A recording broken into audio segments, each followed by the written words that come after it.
राध्या जल्दी जल्दी घर से निकलकर कानपुर में होने वाले कुकिंग कंपटीशन के रजिस्ट्रेशन सेंटर पहुंच जाती है। वहां लंबी लाइन लगी होती है। कई प्रतिभागी दूर दूर से आए होते हैं। राध्या अपने दस्तावेज जमा करती है और सफलतापूर्वक अपना रजिस्ट्रेशन करवा लेती है। उसके चेहरे पर खुशी साफ दिखाई देती है।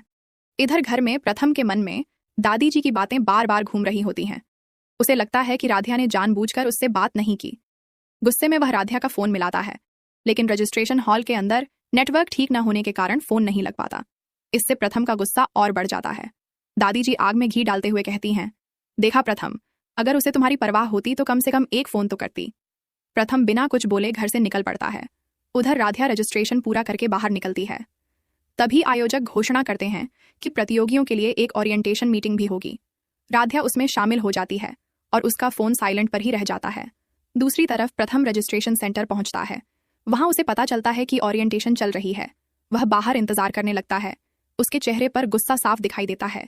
इसी बीच पार्किंग में खड़ा एक बदमाश एक महिला प्रतिभागी का बैग छीनकर भागने लगता है। महिला जोर जोर से मदद के लिए चिल्लाती है। लोग घबरा जाते हैं। राध्या शोर सुनकर बाहर दौड़ती है और तुरंत सुरक्षा गार्ड को आवाज देती है। प्रथम भी बदमाश के पीछे दौड़ पड़ता है। कुछ दूर तक पीछा करने के बाद बदमाश बैग फेंककर भाग निकलता है। सुरक्षा गार्ड बैग महिला को वापस दे देते हैं। इस घटना के बाद राध्या पहली बार प्रथम को वहां देखकर चौंक जाती है। वह धीरे से कहती है, आप यहाँ? प्रथम गुस्से में जवाब देता है, इतना बड़ा फैसला लेने से पहले मुझे बताना भी जरूरी नहीं समझा?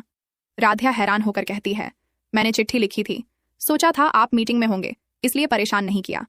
प्रथम नाराज होकर कहता है, चिट्ठी पति से बात करने की जगह नहीं ले सकती। दोनों के बीच बहस शुरू हो जाती है।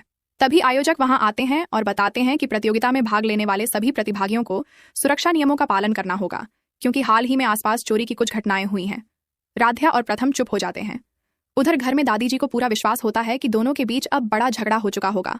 वह मन ही मन खुश होती हैं। शाम को दोनों घर लौटते हैं। पूरे रास्ते दोनों एक दूसरे से बात नहीं करते। घर पहुंचते ही दादी जी मासूम बनकर पूछती हैं, क्या हुआ, सब ठीक तो है?